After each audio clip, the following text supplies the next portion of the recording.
Živijo vlagatelji, dobrodošli v Vlagateljskih 5. Moje ime je Blaž Abe, z mano je izkušeni kolega Matjaž Lorenčič. Zdrav, Blaž. Živijo, Matjaž. Za nami je zgodovinski dogodek, največji IPO, največji borzni prvenec, SpaceX. Mogoče sodeloval v IPO-ju? Ne, nisem sodeloval, samo gledal sem, tako da, Si gledal nogomet? Ja, kombiniral sem. Tvoj Senegal, ki se ga omenil zadnjič, je izgubil proti Franciji. Ja, to je bilo včeraj, tako da bom rekel, prva polovica je bila dobra, ampak v drugi pa so pokazali Francozi svojo tehnično in pa tudi, bom rekel, Mbappé in podobni so odigrali v bistvu in pokazali, da so vredni svojega denarja. Če ne gre v nogometu, gre v borzi, recimo. Nora rast SpaceX-a, torej nor IPO, nora rast po IPO-ju, koliko je zdaj že plusa 50%, se mi zdi. Ja, 135 je bila izhodiščna, v bistvu tista inicialna cena, včeraj smo zaključili nekaj nad $200. Tržna kapitalizacija že 2,6 bilijona. Nore številke. Ja, ko pogledamo to 2,6 bilijona, mislim, da je prehitev po tržni kapitalizaciji Amazon, oziroma se je tam zavihtel na eno 5., 6. mesto. Nadaljuje se ena grozljiva koncentracija. Naša kolegica Klara ravno dela članek na 20 globalnih delnic in bomo rekel, zanimiv podatek. Top 20 globalnih podjetij ima danes tržno kapitalizacijo 40 trilijonov. Bilijonov, že mešam s temi ameriškimi znaki, bilijonov dolarjev so vredna, kar pomeni globalno smo blizu 25% celotne svetovne tržne kapitalizacije, ki je ocenjena nekje na 160 bilijonov. To je 20 podjetij, 1/4, kar pomeni. To je seveda fascinantno, na drugi strani pa kar mogoče kakšni alarm sproža ta prevelika koncentriranost. Ampak gremo nazaj. Če gremo k SpaceX-u, pa mogoče opozoriva že glede SpaceX-a. Torej, trenutno je v public floatu, torej v bistvu kotira 5% delnic. 95% je pa nekje še zaklenjenih. In plan je, da ne bo nekega klifa, ker ponavadi nekje 180 dni traja, da v bistvu lahko ostali investitorji tudi sodelujejo na trgu. Tukaj se tega klifa bojijo, da ne bi bila prevelik pritisk na trg, ki siguran bo. Skratka, odločili so se, da bodo spuščali postopoma po 70, 90, 105, 120, 135 dneh. Tako da zagotovo lahko pričakujemo nek pritisk, ne? Da, mislim, da je prva zapornica po 70 dnevih. Ja. To je konec avgusta. Takrat se bo na trgu v bistvu omogočilo vlagateljem, ki so v IPO-ju sodelovali oziroma pred njim, da bojo delnice dali na trg. Prodali. Gotovo bo to en določen pritisk. Zanimivo pogledati, kaj se bo dogajalo z ostalimi IPO-ji. Imamo tudi vlagatelje, ki kolobarijo iz IPO-ja na IPO. Če se bo Anthropic tukaj, ki je po zadnjih podatkih vložil zdaj dokumentacijo, najverjetneje tudi počakajo, da se bo to poletno obdobje, kjer je investicijska intenzivnost nekoliko nižja, pa po drugi strani, da se tudi malo stvari umirijo okoli SpaceX-a na trgu, po domače povedano, da se kisik vrne na trg. Bi takrat lahko, bom rekel, eno kombinacija v bistvu odklenjenih delnic, novih IPO-jev, novih priložnosti, da bi tukaj lahko se poznal pritisk na prodajo. Tako. Dodatnih 28% se odklene še po objavi četrtletnih rezultatov, preostanek pa potem 180 dni po IPO-ju. Elon Musk pa mislim, da mora počakati neko leto dni, neki takega. Mislim, da bo vzdržal. Bo, jaz mislim, da bo. Pač odpovedal se bo, malci pa bo šlo. Eni skromni malci. Najbogatejši človek, prvi bilionar na svetu, mislim, da je zdaj razlika za drugim, ki je Larry Page, bilijon, če se ne motim. Ja, to je bilijon. Nore številke. Skratka, on je nekajkrat bogatejši kot naslednji zasledovalec. Edino težavo ima, da je edini, ki je v klubu. Ne? To pomeni, če imel elitni klub, ne, bi sam bil trenutno. Sam, kar mogoče tudi ni tako zanimivo. Zanimivo mi je bilo, malo sem pobrskal nazaj, februarja letos je Musk v nekem podcastu izjavil, da se mu zdi, oziroma da je prepričan, da bo država, torej ZDA, 100% oziroma 1000% bankrotirala in propadla, če ne bomo imeli umetne inteligence in robotov. Zanimivo, imamo na eni strani najbogatejšega človeka na svetu, najbogatejšega človeka ZDA, na drugi strani imamo zelo velik javni dolg, s katerim se sooča ZDA kot najpomembnejše gospodarstvo na svetu. Če pogledamo še številke, Musk torej na 1,2 bilijona, ameriški dolg 40 bilijonov, kar pomeni, da je skoraj na 2,5% dolga ZDA. Ja, ta ameriški dolg zgodovinsko raste. To je ena krilatica.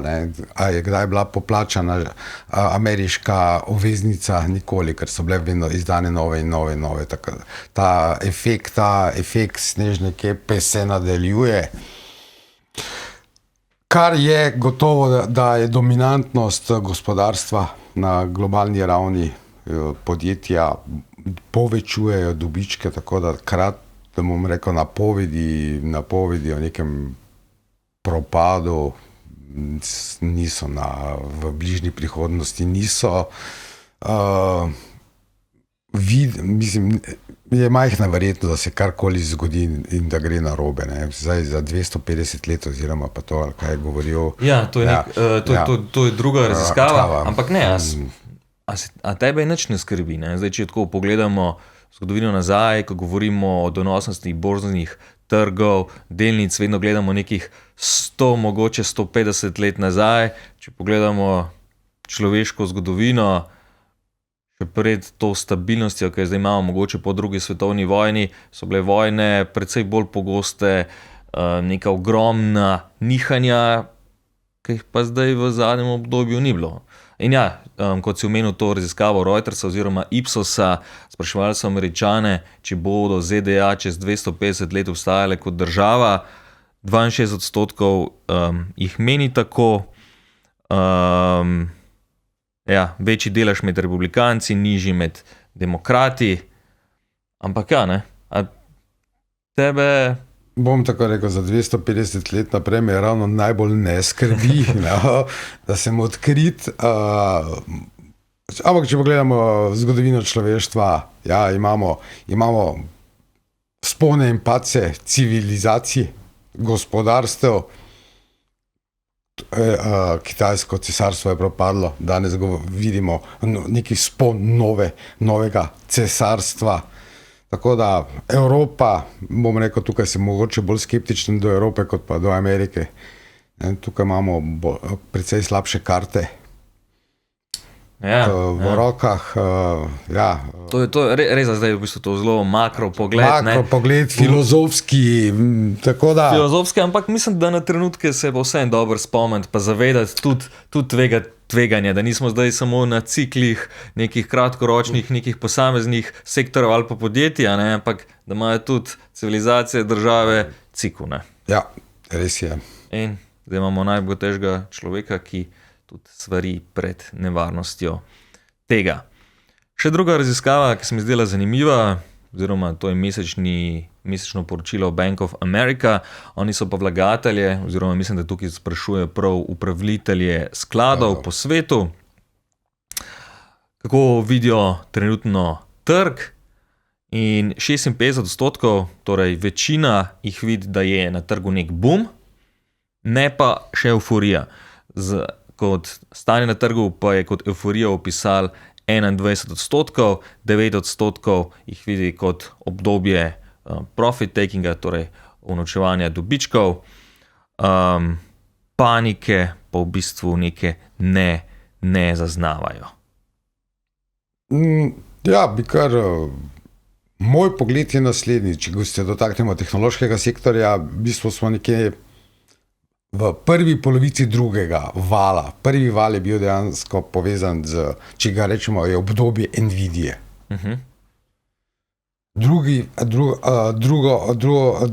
Zdaj, kjer smo v fazi, smo gotovo v fazi izgradnje data centrov, to pomeni razvoja modelov, gradnje. To pomeni, zakaj naprimer vidimo delnice Mikrona je odletela gor, ostalih, ki proizvajajo spominske čipe, Samsung in podobni. To pomeni, tukaj vse zdaj participirajo igralci iz naslova teh, ki gradijo, ki pomagajo, da se podatkovni centri ustvarijo. Naslednji val pa bo prišel ta del, ki pa bo pomemben ta infrastrukturni, to pomeni zagotavljanje električne energije, hlajenja in podobnih, to pomeni vzdrževanja. Ti producenti, ki bojo sodelovali in so en gradnik, bojo pa potem pridobivali. Tako da bom rekel, ta cikl, če ga lahko razdelimo na 3 podcikle, smo nekje zdaj v prvi polovički drugega cikla, ker se zdaj histerično na trgu iščejo igralci, ki bojo profitirali v samem procesu gradnje. Ne.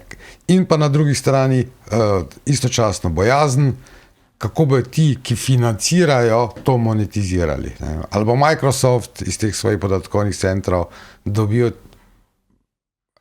dolar nazaj na vsak vložen dolar v podatkovni center. Ok, ampak če praviš, da smo nekje na polovici v bistvu tega cikla, če imamo 3 dele, pol verjameš še v naprejšnjo rast, ne? Ker se, če pogledamo delnice podjetij energetskih oziroma že zelo na koncu te verige, ne, so tudi že ogromno pridobile. Ne? Ja, seveda. To, kar bom rekel, neko razmišljanje, je neko splošno razmišljanje analitikov, tako da tudi te delnice se zdaj ne počakajo, investitorji ne počakajo, da te delnice pride njihov trenutek, ampak takoj je ta zgodba. Vse podobno, če pogledamo v kripto, ko je rasel Bitcoin, se takoj, kdo je zamudil Bitcoin, je takoj histerično se je iskalo, kateri drugi, rečemo, kriptovaluta še ni pridobila. Ampak bom rekel, je tukaj nekaj črednega nagona. Ne. In pa tega strahu, da si nekaj zamudil. Ne. To je ta psihološki efekt. Ne. No, ampak ko omenjaš recimo kripto, ne? V kriptu smo imeli pač cikle, ko je šel Bitcoin ali pa trg gor, pa dol, pa gor, pa dol. A si to lahko AI prvošč? A ima AI dost časa in denarja, da za nekaj časa potihne in se potem spet vrne gor? Ali bo pol vse zgrmel dol? Ne bo. Bom rekel, do sedanes gre umetne inteligence, so igralci z relativno močno bilanco. Kar pomeni tudi seveda na plečih delničarjev kakšnega slabšega kvartala bojo to zvozili. In pri kriptu je malenkost drugače, pri kriptu je bila zgodba. Če razdelimo, bom rekel, jaz nisem ekspert, ne, ampak malo pa nekako pa sem se dotikal tudi tega področja. Če ga razdelimo na 3 dele, Bitcoin je religija. Potem imamo nekaj kriptovalut, ki imajo svojo uporabno vrednost, ki rešujejo probleme človeštva, potem pa ena plejada shitcoinov. Če seveda to skupaj malenko sločimo, pa rečemo religija, pa uporabnost, vidimo, tu smo nekaj 5 do 10 kripto. Teda mogoče še to AI norijo v številke. V začetka leta je Philadelphia Stock Exchange Semiconductor Index, torej, ki spremlja delnice iz panoge polprevodnikov čipov prodobu skoraj se je podvojil. Če pogledamo posamezne delnice Microna, Intela, Arma, je šlo še precej več kot 200. Za primerjavo, splošni trg SP500 smo trenutno na 9,5%, Nasdaq, tehnološki indeks 13,5%, Ljubljanska borza, še za primerjavo kot lokalna zgodba, pa 20%. To je, bom rekel, Ljubljanska borza deluje tako, da imamo eno resno tehnološko delnico. Ko menjaš Ljubljansko borzo, to je bilo tudi v bistvu vprašanje enega od bralcev oziroma poslušalcev. Vlada je spremenila uredbo glede regulacije cen goriv, večje marže za trgovce. Kaj to pomeni za delnico Petrola? To je gotovo pozitiven učinek, bo imelo, ne? Ampak ga moramo malo analitsko razdelati.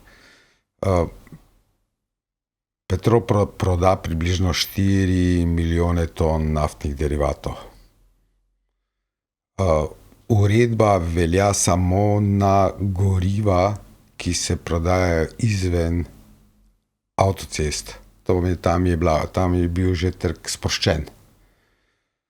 Ta del je približno milijon, bom rekel, to je moja ta groba ocena, nisem zdaj še odigati v čist bilanco, bilanco v letna poročila, milijon pa pol je teh obseg prodaje goriv. Seveda tudi moramo vedeti, da v celotni zgodbi še moramo malo odšteti Hrvaško. Hrvaška je, ta del je, tam je bila marža vedno višja. Slovenija je danes, bom rekel, še vedno na spodnjem ravni. Da ne bi zdaj slišala, da sem odvetnik Petrola daleč od tega, ampak bom rekel, če vsi sosedje imajo nekoliko, priznavajo trgovcem višje marže, potem najverjetneje je nekako razumljivo, da tudi lokalni, pa ne, to ne pomeni samo Petrol, tudi vse imamo na trgu ostale ponudnike, ne, naftnih derivatov, da pač lahko imajo višjo maržo. Na koncu so javne družbe, imajo delničarji imamo delnice, zato da imamo nekšen donos, ne. In bom rekel, ne bom zdaj naprej razvijal ampak če se vrnemo k številkam, sam efekt tukaj, reč po tega, cent pa pol, je ta marža približno reda 20 milijonov je pozitivnega učinka. Z delnico? Sej, če vidimo, trg je malo je nagradil, ampak za 2 evra, 3 evre, mislim, da je bil 3 evre na neki lokalnem vrhu, da danes je od tistih pred to spremembo, pa danes vidimo 2 evra, nič kaj presenetljivega. Je pa bolj pomembno, vseeno, delničarji smo doživeli hladen tuš v prvem kvartalu, ne, rezultati niso bili, bom rekel, občutno slabši kot year on year, primerljivo okolje. Marža EBITDA je strmoglavila v tem prvem kvartalu, tako da to je neki obliž v celi zgodbi. Torej ti si delničar? Tudi, tako disclaimer, moramo dati, tudi mali delničar. Kako dolgoročno gledaš na delnico? Nimaš kristalne krogle, ampak če moš nekaj komentirati. To bomo tako rekel, tukaj nekega preboja, ne. Zgodba je delnica v mojem portfelju, pa pogledajo vrščena kot neka dividendna delnica. Trenutna dividenda je 2,5 bruto. 2,5, to je 4,5 bruto. Ni za šampanjce odpirati, ni pa toliko slabo. Mogoče pa vseeno pričakujem, da se bo pa tukaj dobičkonosnost tega podjetja, da se bo malo prestrukturiralo, da se bo mogoče stanjšalo, da bo bolj vitko, bolj učinkovito, kar pri 6 milijardah pa pol prometa mogoče delničarji bi lahko vseeno na koncu leta počrtovili 300 milijonov ali kaj več, tako da takrat pa postane cela stvar. Tudi, bom rekel, če se prilije v dividende, bom rekel, zanimiva dividenda. Ok, za konec še eno delnico, se meni zdi zanimiva. Gledal sem luzerje, zdaj ko se že nekaj časa toliko raste, me bolj zanimajo tiste, ki so v rdečem.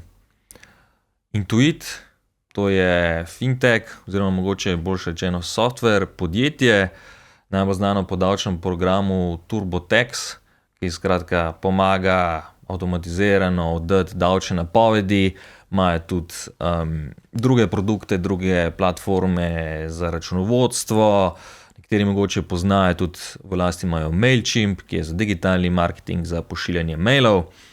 Delnica v zadnjem letu minus 40%, predtem še julija lani na rekordu.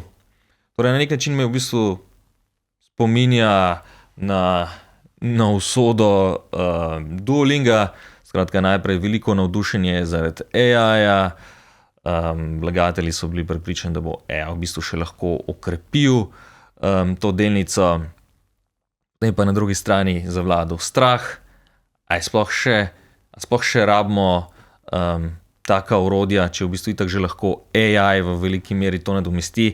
Potem sem bral prav za Intuit, so nekateri ugotovili, nekatere njihove stranke dobesedno, da lahko del tega že ChatGPT naredi, del njihove interne rešitve, ki jih sami naredijo z drugimi AI orodji.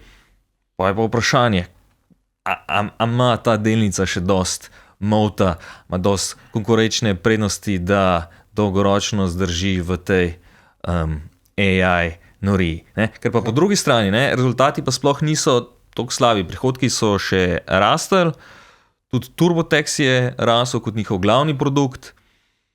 Po drugi strani so sicer napovedali, so znižali napoved prihodkov za TurboTax, kar sigurno ni dobro, glede na to, da je njihov najbolj donosen produkt. Analitiki, pa še vsem, to sem še pogledal na Bloomberg terminalu, 70% potencial delnice, ker še vsem imajo 100 milijonov uporabnikov. Mislim, da je delnica nekako na precepu. Zdaj, če jim uspe v bistvu njihove obstoječe produkte nekako dobro ugraditi v obstoječe poslovne procese strank, pa če konkurenca ne bo preveč posekala, jih lahko verjetno dolgoročno umetna inteligenca celo dvigne, ali pa jih samo potone. Ja, to je dejansko vprašanje, ali bodo oni uporabili umetno inteligenco, znižali operativne stroške in zadržali stranke in šli zgodbo naprej, ali pa jim bo v bistvu umetna inteligenca na drugi strani odsekala glavo. Tako da ta delnica je tukaj 50-50. 50-50, ja, za tiste, ki so upajo malo tvegati. Ja. Danes bi lahko bil velik. Ja, jaz imam pa eno tako, ki se podobno sliši, ampak je čisto malo druga sfera, je pa Intuitive Surgical. Okay. Ja, ta zgodba je dejansko gre, to podjetje je svetovni lider v robotsko asistirani kirurgiji. To pomeni, njihovi roboti pomagajo oziroma določene posege avtonomno izvajajo. So globalni igralec, seveda imajo dva stebra prihodkov, to pomeni nove robotske naprave in pa seveda prodaja v bistvu tega repromateriala, ki je tailor-made in je zelo drag, tako da seveda delničarjem vedno želimo gledati v bistvu prodajo tehle primarnih osnovnih naprav, ker to pomeni, tu se širi, ker avtomatično to za sabo potegne dodatni ARPU na prodano enoto. Tako da, rast prihodkov ni tako fascinantna, je tam dobrih 20%, bila je na letni ravni, ampak je precej stabilna in robustna in konkurenca je tukaj zelo omejena, so določeni tudi pragovi vstopov, to pomeni, mora biti certificirano, licencirano, odobreno od FDA in ostalih. Tako da ni kar tako preprosto, preprosto, bom rekel, tudi sam proces, da ti produkt v bistvu Ja, pripelješ v kirurško dvorano je kar dolg. Ne samo tehnološki del, tudi ta neki pravni del testiranja in vse to, kar za sabo potegne. Ker ravno si ne želi tam ležati pod robotom, ki začne halucinirati. Tako da, malo šale na stran. Delnica ni draga, je pa rečemo, je en taki igralec v industriji medicinskih pripomočkov za eno disperzijo. Bom rekel, kot zdravstvo in medicina, če gledaš kakšen svoj portfelj, bom rekel, je za razmisliti, dodati ali pa ne, ampak bom rekel, kot namik. Okay. Ni pa to gotovo priporočilo, ampak samo za širjenje obzorja razmišljanja. To pomeni, ključno je, vlagatelj mora dobivati truditi se moraš, da skozi obdobje dobivaš malo širši naložbeni horizont. Evo, mislim, da je to lepa misel za zaključek tega pogovora, tega podcasta. Hvala, da ste naju poslušali. Če imate kakšno vprašanje, lahko zastavite spodaj v komentarju. Hvala, Matjaž. Hvala, Blaž. Srečno.